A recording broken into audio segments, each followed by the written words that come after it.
Perperikon, archaeologists are searching for Dionysius' temple, which was famed in antiquity origin, and his temple in the Rhodopes was as popular as the one of Apollo in Delphi. Уважаеми колеги, моля да се настаните всички, да седнете спокойно, да започнем днешното изложение на проблема на лекарската в скоби медицинската грешка. Първо да кажа добре дошли на всички, които са в залата. Добре дошли на официалните ни гости. На първо място господин Четин Казак, който ще седи пред вас и ще поднесе приветствие. На омбудсмана на Републиката господин Костадин Пенчев. На госпожа Антония Първанова, наш евродепутат в парламента. Знаете, че евродепутатите, както и председателите, винаги са евродепутати и винаги са председатели. На вице-президента и бъдещ президент на Международния съюз на адвокатите, колегата Жан-Жак Удвилер. На председателя на Висшия адвокатски съвет госпожа Ралица Негецова и на председателя на Софийския адвокатски съвет, който е пред вас също, колегата Петър Китанов. Искам да ви кажа защо решихме с 3 изречения да правим този семинар и се надявам под това мото той да протече и да има едни добри резултати, които да бъдат на полза на всички първо адвокати, разбира се, тъй като той е предназначен основно за адвокатите, но и за всички български граждани.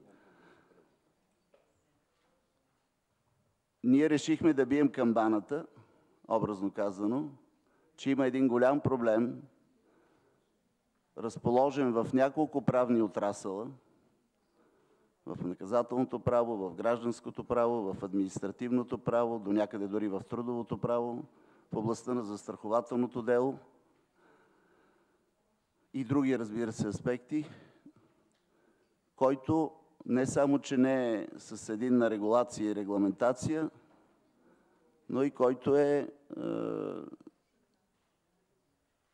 изключително динамичен от гледна точка на непрекъснато валящите нови научни открития. Да не забравяме и този аспект. Адвокатите винаги са били защитници на правата на гражданите и в случая адвокатурата организира този семинар не за да се противопостави на някого другиго, например на лекарите, каквито така нездравословни и бих казал неправилни коментари чух, а напротив да подпомогне този процес. В тази връзка в залата би трябвало да е председателя на Българския лекарски съюз, доктор Цветан Райчинов, или негов заместник, тъй като ме уведомиха, че е възможно да закъсне от чужбина, но ще моля да ми се обади, тъй като не го познавам. Може би ще дойде по-късно малко.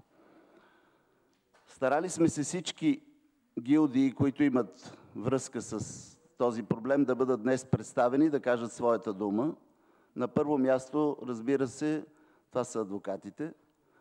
На второ място това са нашите преподаватели, които са тук на най-високо възможно ниво представени.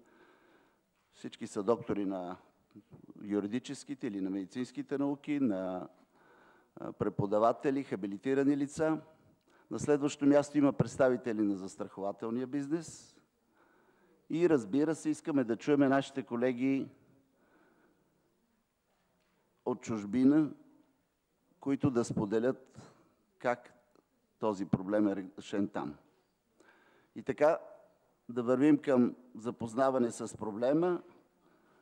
Давам думата на господин Четин Казак за официално приветствие към форума ни.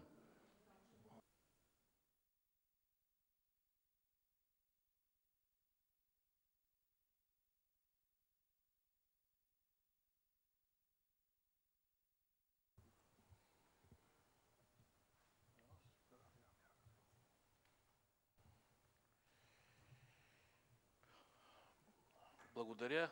Добър ден на всички. Уважаема госпожо Негенцова, председател на Висшия адвокатски съвет, уважаеми господин Пенчев, омбудсман на Република България, уважаеми метър Удвилер, заместник-председател на Международния съюз на адвокатите, господин Китанов,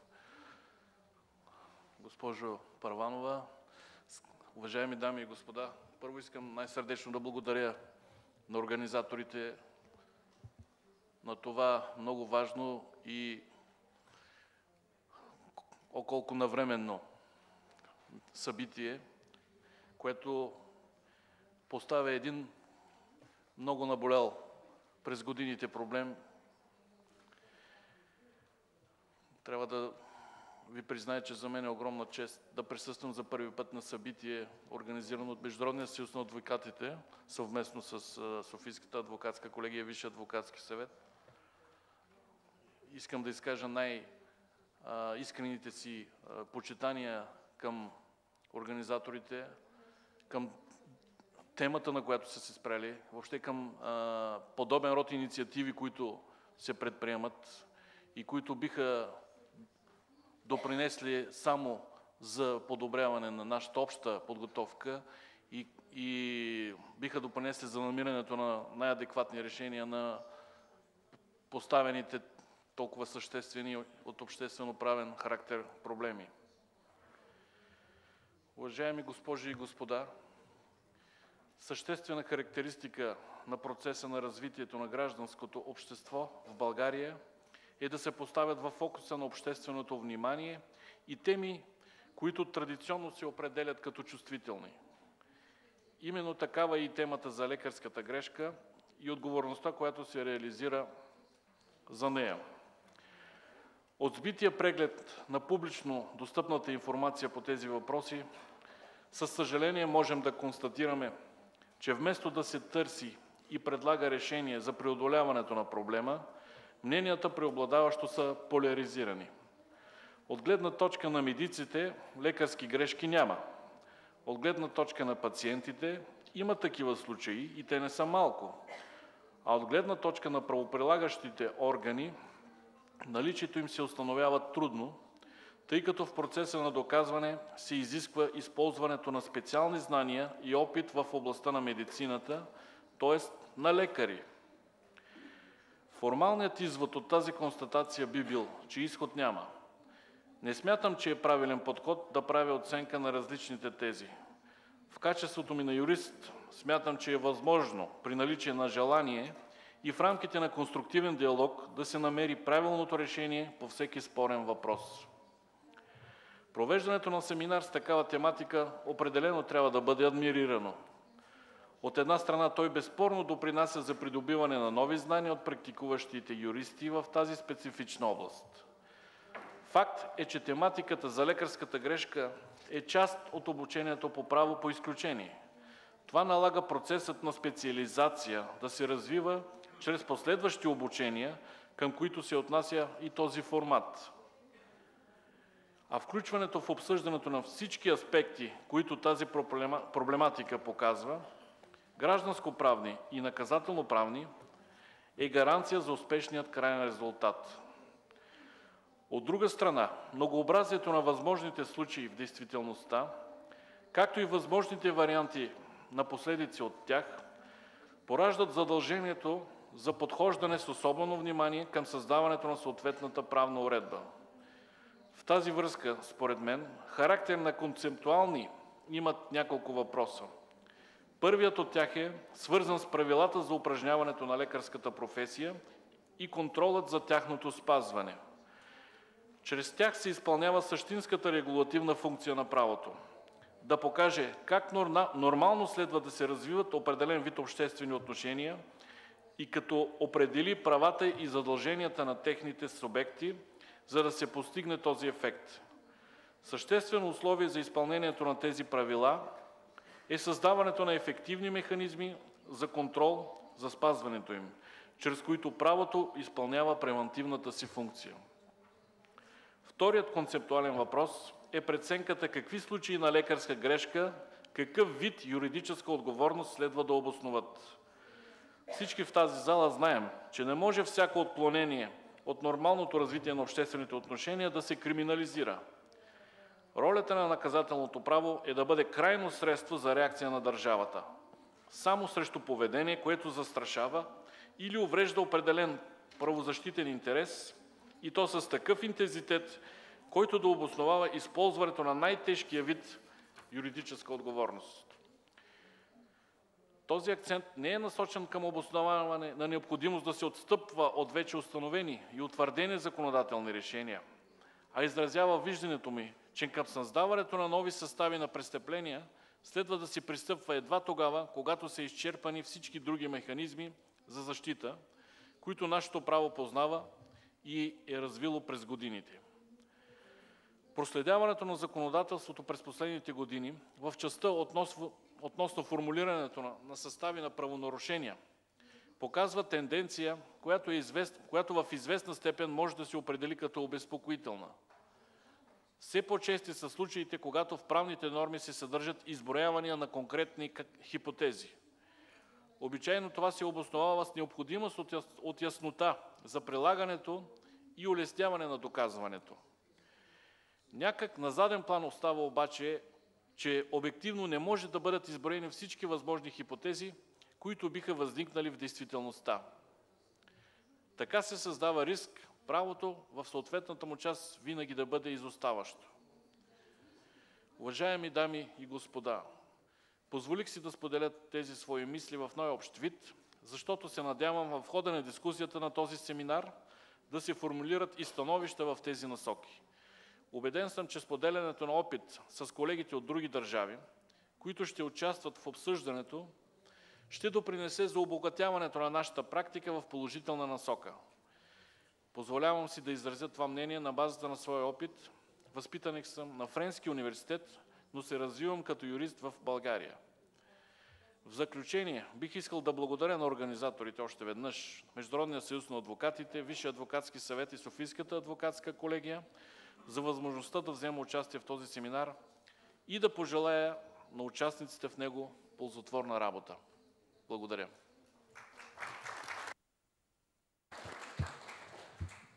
Господин Казак, благодаря. Давам думата на омбудсмана на Република България, господин Константин Пенчев. Уважаеми господин Казак, госпожо Първанова, уважаеми колеги адвокати, организатори на тази среща, уважаеми участници, ще започна с това, което каза господин Топчийски, че на адвокатите като защитници на правата на човека се полага да организират подобна дискусия. Това е така, господин Топчийски. Искам да ви кажа, че омбудсманът, в качеството му на адвокат на хората, организирах такава кръгла маса в началото на моя мандат и ще ви споделя около какво се обединихме тогава участници от неправителствени сектори, на пациентски организации и на лекарите. Такава дискусия беше необходима за това, защото тя беше организирана в един период, в който имаше някаква злонамерена кампания в медиите срещу лекарите. Знаете, имаше заглавие "Убийци в бели престилки" и други такива нелицеприятни твърдения. И затова тази кръгла маса аз се организирах по-скоро в защита на лекарите, така че предполагам, че лекарите имат интерес от участие в такава дискусия. Оказва се, че за да може да бъде дефинирана лекарската грешка, трябва да има много строги регламенти за всяка една медицинско действие и операция, за да може да се види дали съответният лекар се отклонил от тези стандарти, нарушил ги и по какви причини. И вече на тази база да се види дали той трябва да носи някаква наказателна отговорност, респективно болницата гражданска. Обединихме се около идеите, че трябва да има, може би, регистър на лекарските грешки, който няма за цел да злепоставя отделни лекари, посочвайки като лош пример, а има за цел да посочва типични допускани грешки, за да може следващите лекари да не ги допускат. Този въпрос е много също важен. Поставя се и многократно поставени от господин Талушанов въпрос за фонд, за най-общо казано фонд за обезщетяване на пострадали пациенти, което също е много важно. Поставя се въпроса наскоро в парламента и за закон за пациента, който също може да бъде регламентиран тези отношения. С една дума, имате много работа, ще се кажат много неща, много мнения, но аз се надявам да вървим напред и то да вървим напред обединени от идеята, че трябва да пазиме и правата на пациента, защото всеки от нас е пациент, но трябва да пазиме и правата на лекарите, защото те вече не останаха в България. Надявам се да има плодотворни дебати. Желая успех на конференцията. Благодаря.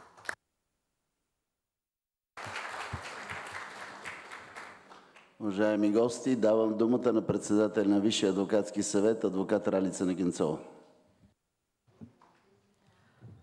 Уважаеми господин Казак, председател на Правната комисия на Народното събрание, уважаеми господин Пенчев, омбудсман на Република България, уважаеми господин Ут Вилер, заместник-председател на Международния съюз на адвокатите, уважаеми господин Китанов, председател на Софийската адвокатска колегия, уважаема госпожо Първанова, уважаеми колеги, скъпи гости!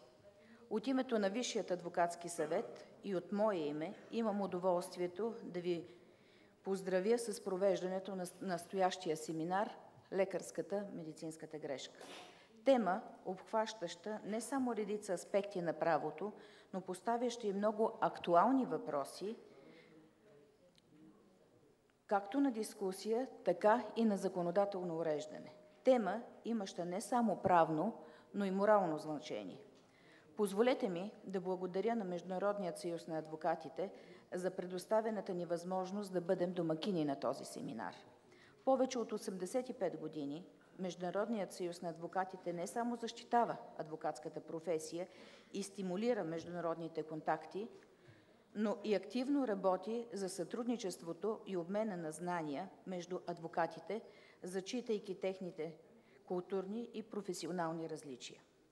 Това съдейства за професионалното обогатяване на всички членове, които има Международният адвокатски съюз, и не случайно той е първата адвокатска организация, която е съставила харта за упражняването на адвокатската професия през 21 век, като е взела под внимание развитието на новите технологии и начините за популяризирането им. Бих искала да посоча, че българските адвокати не само са били и друг път домакин на семинара, организиран от Международния съюз на адвокатите. Нещо повече, през 1928 година българската адвокатура е една от първите станали член на Международния съюз на адвокатите. Следва да бъде адмирирано и насърчено търсенето на научно и практическо осветляване на актуалните проблеми, свързани с лекарската грешка пред законодателството. Договорът за функциониране на Европейския съюз, известен още като договорът от Лисабон, създаде нови възможности за интеграция между държавите членки на Европейския съюз и в сферата на пространството на свобода, сигурност и правосъдие, както и задълбочаване на отношенията и интегриране на усилията в развитието на области, доскоро представляващи табу за човешкото познание. Международните организации, в това число и тези с правна насоченост, олицетворяват идеята на учредителите на Обществото на народите, а по-късно и на Организацията на Обединените нации, за намиране на общия път за развитие и просперитет на народите и за благото на всички хора по земята.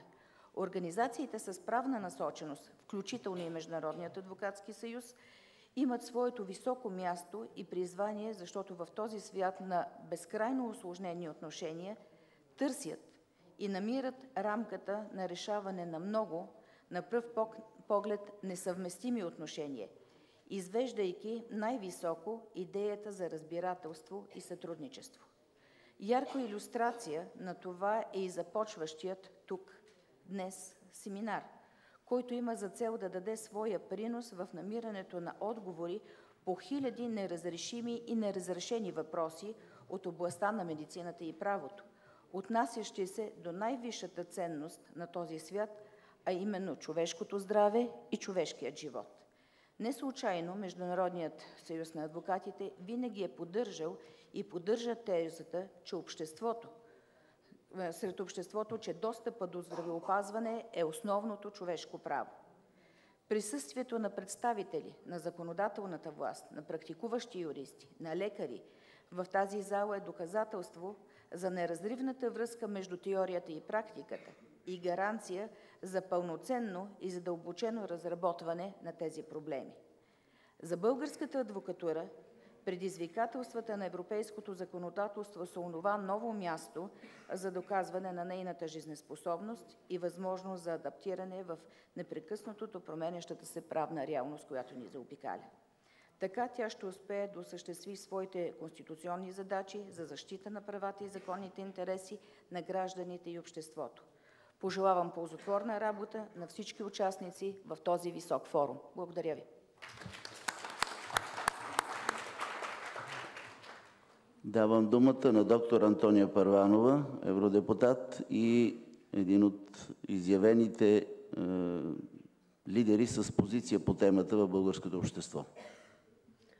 Благодаря ви. Уважаеми колеги панелисти, уважаеми лекари, представители на пациентски организации, юристи, представители на медиите и граждани. Първо бих искала да поздравя организаторите за този форум, защото от поредица години в България се прави опит за, даже по-скоро бих ги номерирала и 9 опита за създаване на закон за права на пациентите и уреждане на въпроси, свързани с практикуването на лекарската професия и свързани с ефектите от лечението за пациентите. Така че в този ред на мисли един от групата казуси, които ние обсъждаме, това е и безопасността на медицинските услуги. Не само защото България има такъв ангажимент според европейското законодателство да предоставя равен достъп до качествени медицински услуги, които да гарантират здравето и живота на пациентите, но и защото това са моралните ангажименти на българския законодател и защото това са очакванията на българските граждани. Преди да кажа още няколко думи, бих искала да ви запозная с малко статистика, защото не трябва да си мислим, че този проблем е валиден само за България или не е решен само в България. Тоест не трябва да се чувстваме чак толкова с ниско самочувствие, че при нас е останало нерешен въпросът с лекарските грешки и той е от много има много тежко въздействие върху цялото общество. Според Световна здравна организация, по-вероятно е човек да стане жертва на лекарска грешка, отколкото на самолетна катастрофа и всяка година в световен мащаб милиони хора стават жертва на лекарска грешка. В Съединените щати средно около 98 000 души умират вследствие на лекарски грешки. В Великобритания около 70 000 души умират от лекарски грешки. Като процент средно за Европейския съюз смъртността от лекарски грешки се движи между 3 и 10%, между най-добрите и най-зле. А като общо увреждания на здравето между 10 и 40%, като най-добре е в Германия, този процент е около 10%, а в Естония и Унгария почти всеки втори болен има увреждане в резултат на лекарска грешка. Около 500 000 души в Германия годишно страдат следствие на лекарски грешки, като в това число се включват смъртни случаи, сгрешени диагнози и погрешно лечение. И е много важно да направим разлика между виновно неспазване на правилата за добра медицинска практика или изобщо отсъствието на такива правила и практикуване по усмотрение и между липсата на умения и квалификация за извършване на определени медицински дейности, които често пъти са във връзка не с самоинициатива на лекарите, а са свързани с отсъствието на национални правила и стандарти за добър клиничен мениджмънт. И ще дам пример, за да може да се ориентираме за какво говорим всички, да сме в една посока на развитието на мислите си.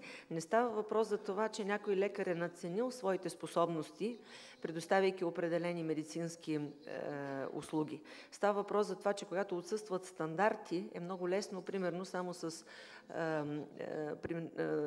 някакво обучение и 100 часа гледане наречем, на провеждане на ултразвукова диагностика, човек да си отвори кабинет за ултразвукова диагностика и да поставя грешни диагнози, които да имат съществено значение за здравето и живота на пациентите.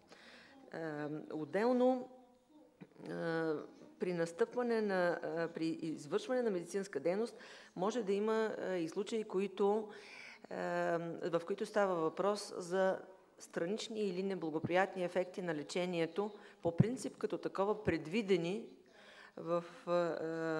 особено когато става въпрос за фармацевтично лечение, предвидени в самата позология на медикаментите.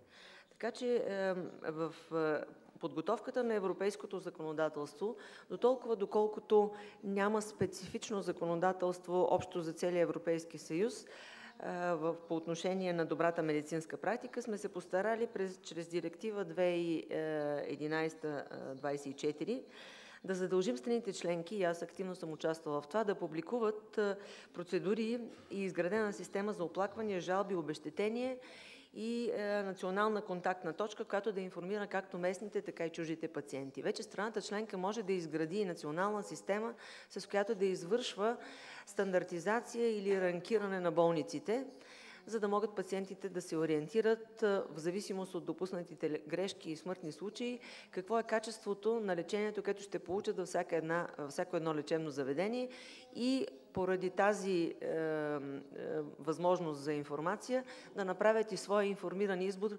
къде лечението е най-безопасно за тяхното здраве.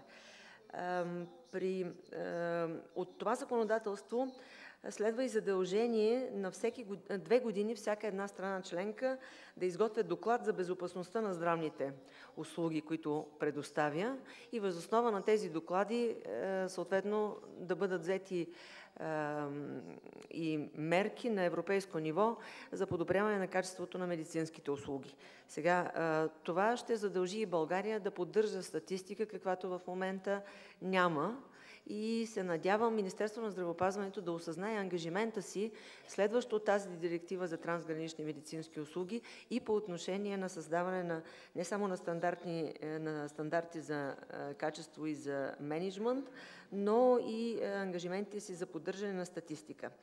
И като казвам поддържане на статистика, по-късно в тази конференция ще стане въпрос и за статистиката на обезщетенията и на загубите, които загуби напоследък стана много модерно в Европейския съюз да се изчисляват загубите в обществото и в финансови параметри, което намирам, че е цинично, но и факта, че е стряскащо, има и допълнителен дисциплиниращ ефект. Ще цитирам само за Съединените щати: през 2008 година са причинени 6,3 милиона случая с увреди в резултат на лечение, като от тях 1,5 милиона са медицинските грешки и средния разход на грешка от $13,000.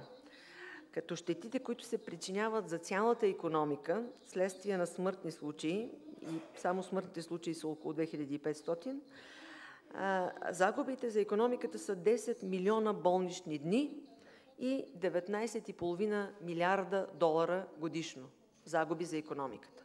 Следователно, макар и да звучи доста, пак повтарям, цинично да остойностяваш човешко здраве и животи в пари, трябва да си даваме сметка, че бездействието в тази сфера на всички нас струва скъпо. Следователно, по-добре е да подпомогнем и пациентите да бъдат информирани, но и да подпомогнем практикуващите, и то не само лекарите, и всички медицински специалности и професионалистите по здравни грижи да упражняват своята професия с достоинство и да има възможност за всички да гарантираме, че лекарската професия, професията на сестрата, на акушерката, на всички професионалисти по здравни грижи ще бъде уважавана, защото обществото има доверие в провежданите процедури.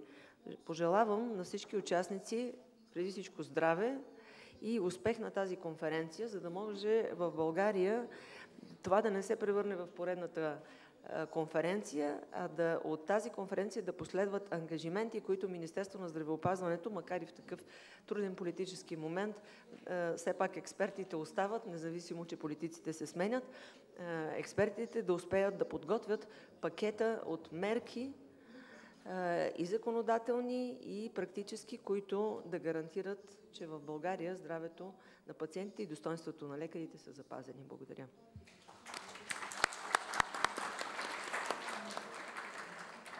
И сега, уважаеми колеги и приятели, като едни добри домакини, да дадем все пак думата и на нашия гост, на основния организатор на днешния форум, колегата адвокат Жан-Жак Уидвилер, координатор на семинарите на UAA, първи вице-президент на Международния съюз на адвокатите и отговорник за конгресите, както и управляващ съдружник на адвокатско дружество в Париж. Monsieur vice-président, vous avez la parole.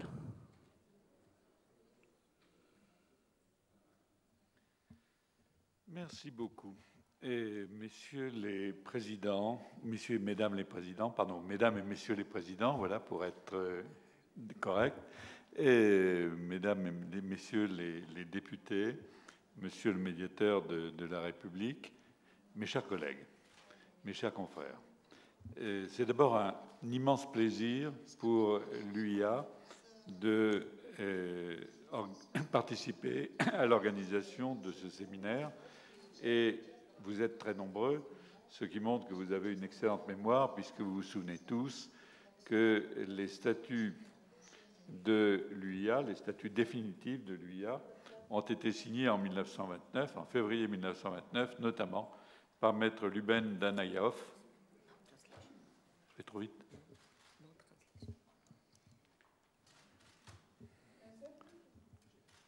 J'allais trop vite? D'accord, pardon. Je recommence? Okay. Bien. Et je disais donc que les statuts de l'UIA ont été signés en février 1929, notamment...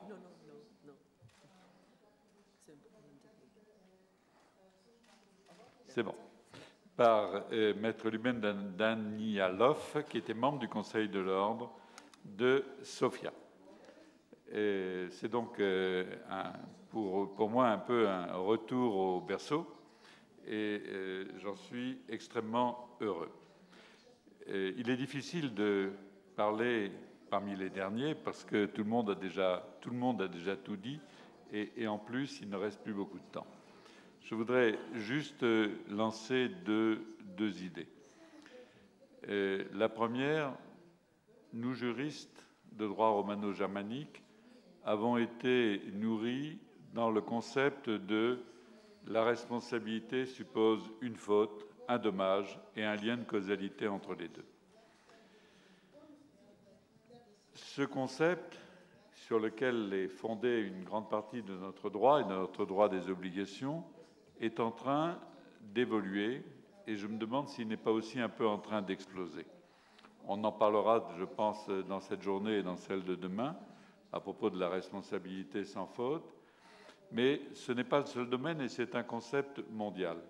J'avais été frappé il y a quelques années par un arrêt de la Cour de cassation marocaine qui était extrêmement intéressant. Et il y a eu un attentat, il y a eu des morts, et la Cour d'appel avait condamné l'État pour une faute inexcusable au motif que l'État n'aurait jamais dû laisser entrer des armes dans le pays entre les mains de particuliers. La Cour de cassation a dit non, ce n'est pas une faute inexcusable, vu la taille des frontières du royaume, ce n'est pas possible. En revanche, je maintiens la condamnation, non pas parce qu'il y a une faute de l'État, mais parce qu'il y a un devoir de solidarité.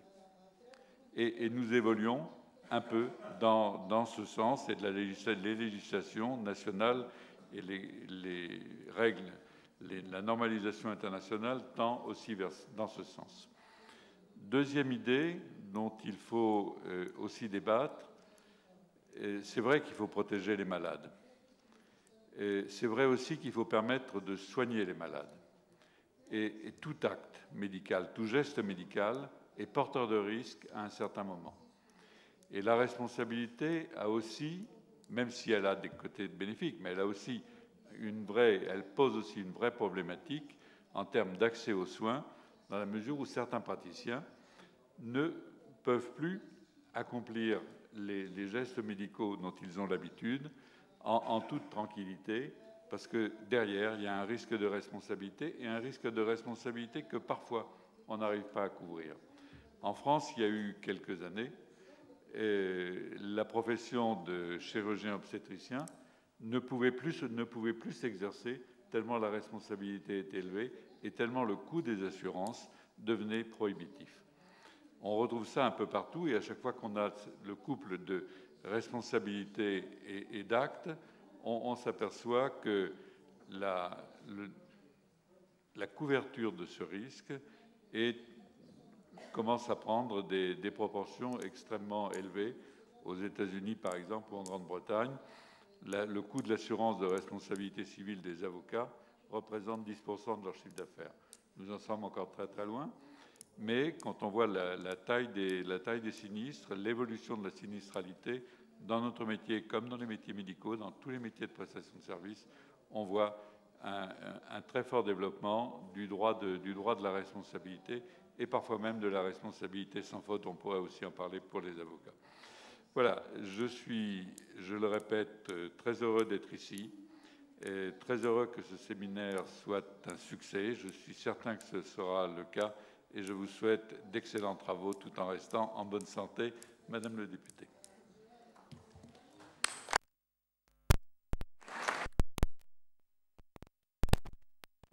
Уважаеми гости, давам думата на регионалния отговорник на Международния съюз на адвокатите за България и за нашия регион, управляващия съдружник на адвокатско дружество в Скопие, Македония, и наш отдавнашен приятел, бившия председател на македонската адвокатура, колегата Ненад Яничевич.